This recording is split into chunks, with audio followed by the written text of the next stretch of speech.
But then this morning, on the way to the park, and then in the park, that little girl, quite unknown to me, being so absurdly friendly, and then the runners, walkers, dog walkers, so many of whom were smiling at me, greeting me, I, who was ordinarily quite invisible to everyone. I had experienced this countless times. Weeks would go by, in which not a soul would smile at me, greet me, shoot me some look which seemed to invite a conversation of which I had not the slightest wish to be a part. And then, quite suddenly, and for no apparent reason, apparent to me at any rate, there would be a morning like this morning, in which a large fraction of passers-by did exactly that. There was no difference. I was walking the very same moderately cute dog, had the same idiotic sun hat on my head, was carrying the same stick, which I had taken to carrying long ago, in order to stamp upon the ground, if and when some idiot's unleashed dog would race towards us. What could possibly be the meaning and reason for all this? I was not behaving otherwise than as was customary for me. I certainly had no moronic smile pasted on my face, or eyes suffused with longing for an interaction. Given that I wanted no such thing, and that my eyes were intentionally hidden under the most atrocious dollar store sunglasses, it was absolutely not a quality of my attention. That is to say, this was indeed the norm, and it was simply the case that I only succeeded in noticing it once in a period of weeks. No, it was something else entirely. Clearly it was something I was emitting, unbeknownst to me, perhaps some intrinsic vulnerability which my unconscious had that day ferried to the surface of my skin. Perhaps I'd failed to attire myself with 87 suits of armour that day, and had only put on 83. But I was experiencing nothing different. My generalised misanthropy pulsed at more or less the same slightly above normal temperature with which it pulses ordinarily. I was not feeling lonely, needy, Pollyannishly hopeful, or any other unseemly adolescent. Fantastical illusion of the latter sort, for example, that persons can actually interact in deep and meaningful ways, much less with strangers. That is all absurd on the face of it. And yet there it was. I could not deny it. This happened with a certain regularity, unpredictable, it is true, but nonetheless, there were these days and times in which cashiers, passers-by, even my God-forsaken witch of a roommate, would make these unexpected overtures of friendliness towards me, with the roommate always cautiously suspicious and packed with unstated agendas. Yet, about the cashiers and multitudes of idiots in the park, I couldn't possibly have suspicions. That would be absurd. They couldn't very well possess some agenda, some Machiavellian scheme to obtain this or that from me, in return for their imbecilic, unseemly greetings. Of the 20 or 30 that would greet me thus, there would, as a rule, be 1 or 2 to whom I would return the greeting, willingly and with some satisfaction, certainly not to the point of wishing to have what they might consider a conversation, or so I at least believed. These interactions would leave me with the momentary feeling that perhaps it is not quite the entire human race which ought be quickly flushed down some planetary toilet, but merely 99%. Odder still, there were days in which I felt some modest amount of effusive kindness roiling about in my guts, in which I would initiate some pleasant conversation with, perhaps, a miserable-looking salesperson, offer a joke, a pun, a wish that their day go well. These things were more often than not received with a smile and with what appeared to be real gratitude. And yet, the days I did these things, spontaneously and because I wished to dick, these were not the days in which every Tom, Dick, and Beulah would be offering their shit-eating grins and hellos in the park. Far from it. On those days, in which I felt generous towards the occasional person, And it needs be said, it required that said person appear lonely and vulnerable in one or more ways, which made it clear there was to be no risk involved in offering them a kindness, if note. I would find myself more invisible than ever. I could and can make nothing of this. Nothing. And honestly, the whole thing is little more than a modest source of intellectual amusement and wonder for me. At the end of the day, or more usually, morning in which this mysterious nonsense would take place, I found that I still could not care any less for the teeming masses of my fellow men. Hardly fellow though they be, my fellow men continued to mean little or nothing to me, nor, as I assumed and observed, I to them, other than these rare and inevitably recurring, seemingly human encounters. And so then there is, what if, rather than once every 3 weeks, I experienced the world offering me its fellowship on a daily basis? What if I emitted this apparently inviting magnetism all the time? Who would I be then? What would I want, be willing to accept? How would it make me feel? I cannot say for certain, but my strong intuition is that I would pack it all up, purchase some ramshackle cottage at the foot of an undistinguished mountain no one had any interest in, and live like a Chinese hermit. And so, as I walked around that park, greeted by smiling buffoons, clutching my stick in the face of nasty-looking dogs, on slack leashes held by other, inattentive, thoughtless buffoons, I could think of little else than that accursed woman, that seemingly primordial woman, who at this point for me was something of an object of worship about which I obsessed, and not because there was any good in her, or depth, or really anything worthwhile to which I could point, rather because she stirred within me things which I cherished, and of which I was terrified. In either case, things which made me feel very much alive, a sentiment far from usual with me. But this aliveness, is it really a thing to be embraced, to be sought after? A thing to be glad of when one is struck over the head by it, as if by an anvil which wakes one from the deadly sleep and habits and automatic behaviours with which one navigates through the day. And navigates is hardly the word for it. Rather, those automatic behaviours through which one sleepwalks in a complete and utter stupor through the day. I don't care for those feelings and longings one bit. They are terribly uncomfortable and often painful. Why, then, do I so crave them? Why do I wish for this? What shall I call her? This Hindu goddess of destruction. Why do I wish for her to call, to inadvertently or quite intentionally fuck with my mind, which invariably leaves me gasping for air, unnerved and unable to work? I think we all crave a Kali, our own little personal goddess of destruction.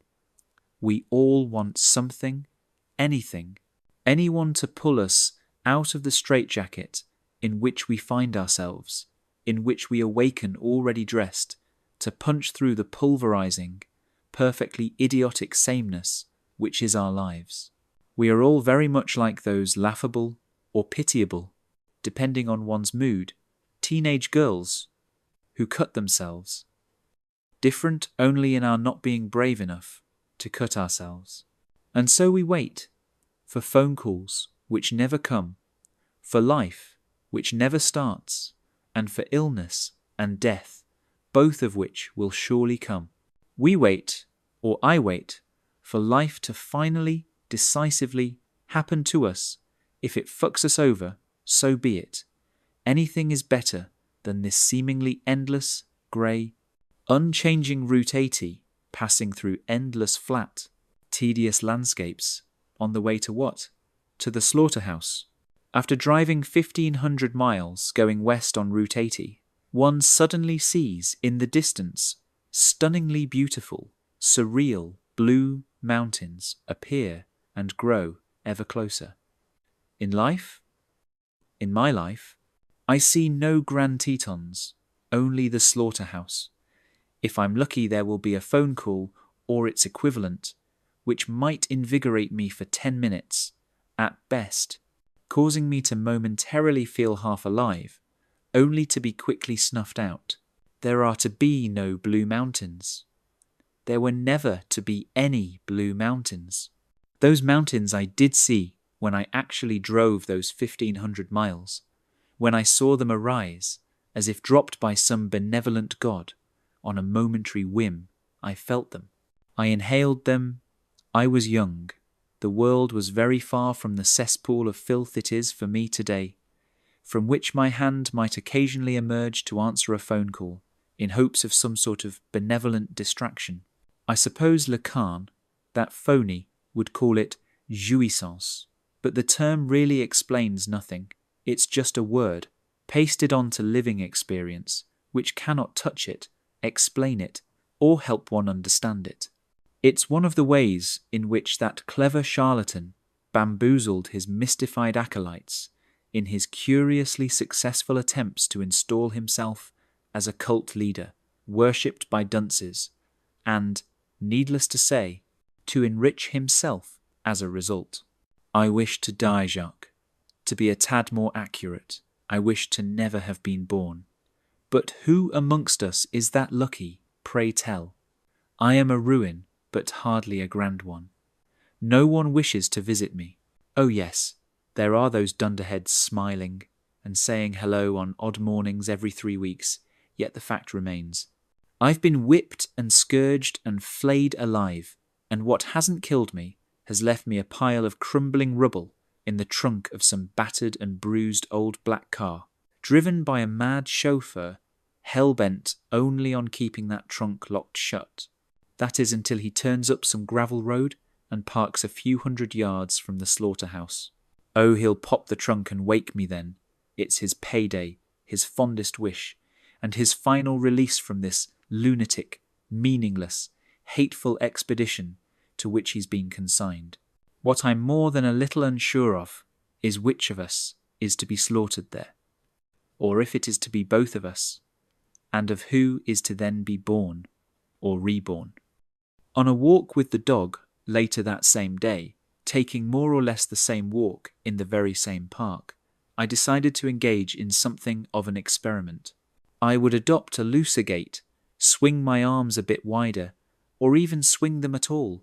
Given that was not my usual habit, I would not go so far as to smile.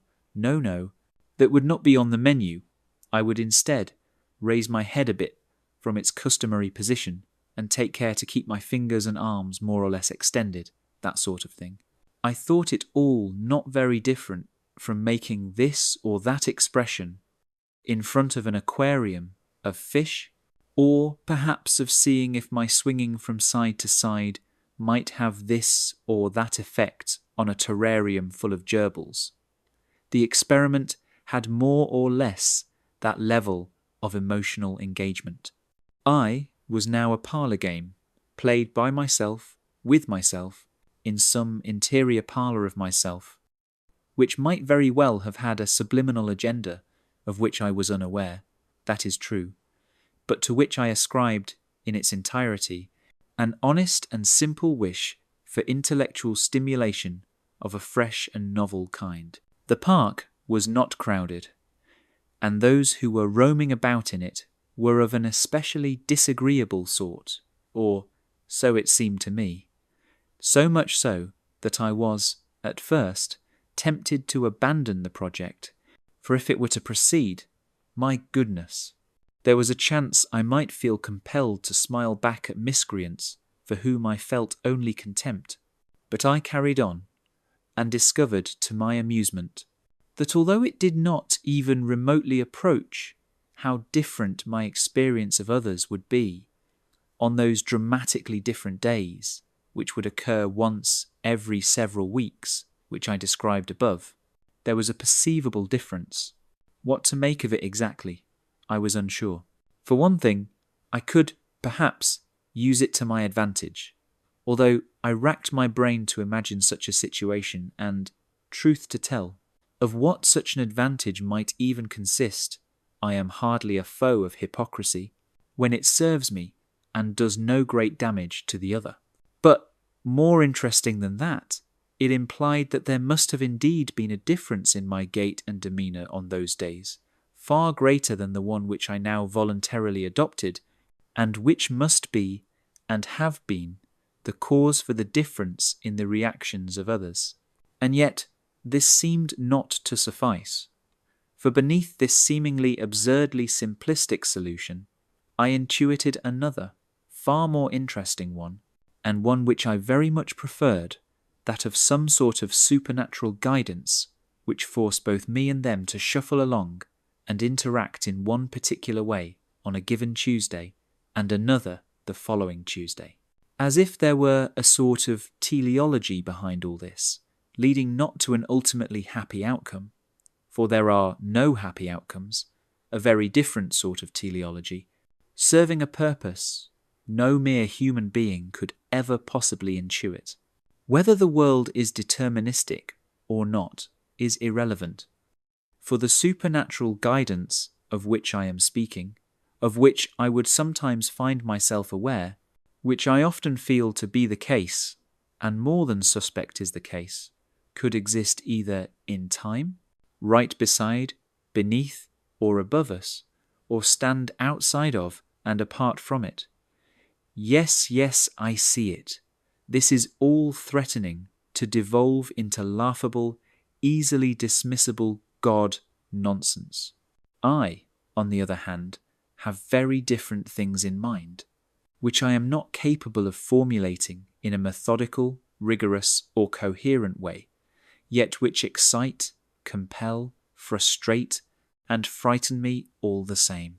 It does seem to me, as I approach the end of my life, that I have, in fact, lived a sort of story, one which might have been composed by an author who, at the very least, possessed the ability to make it cohere and make sense retrospectively. Granted, they may very well be the most idiotic of stories, as is mine, or, on the other hand, that of a great man. But in either case, they always seem to cohere in the most curious of ways, at least insofar as I have felt and experienced the phenomenon. It feels to me as if all the events of my life had to have occurred precisely the way in which they did occur, and not some in other way. That those wretches who greeted me today a tenth more than is usual with them were only running along the track of their own composed story, and that I had chosen this day to conduct this trivial experiment. Neither of those things were accidents. Hence, their part in my little flesh and blood theatrical production was uncannily symmetrical with my part in theirs.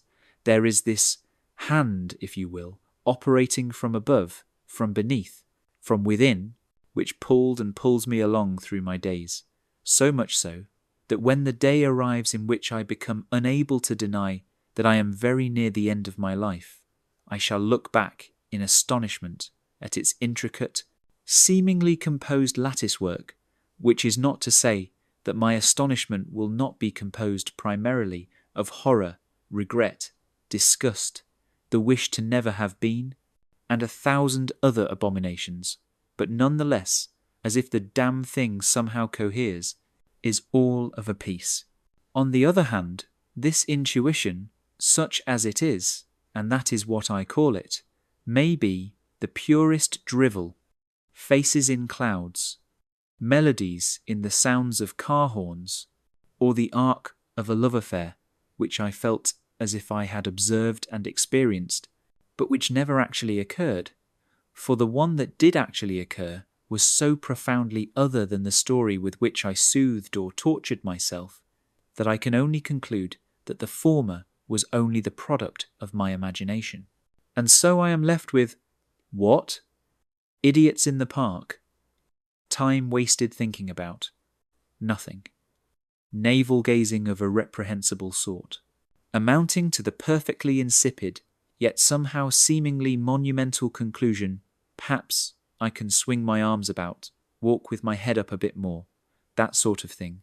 And, as a result, if I am lucky, that is to say, if it's in the playbook of the giant magnet in the sky, be more likely to chance upon an opportunity for a better conclusion than I would ordinarily have engineered and experienced. A wasted afternoon, clearly. And so the next time I shall listen instead to the birds, the water, the wind in the branches, or don a pair of headphones and listen to Ars Nova composers with their strange, seemingly not contrived by human beings, tunes and counterpoints. At the moment, at any rate, that seems the far wiser occupation. Music, as of late, sounds like nothing more than the jabber of narcissists attempting to convince me, you, and themselves of this or that hardly important point, in addition to which, the far more important point, to them at least, their principal concern, that of showing off how terribly clever and gifted they are to you and to themselves, the latter being even of far more importance, since, in the secret caverns of their heart, they feel, most often, a terrible, unbearable emptiness. As do I, as do you, as do the birds, the branches, the water, as does the teleological idiot deity with whose possible existence I had been toying just moments ago.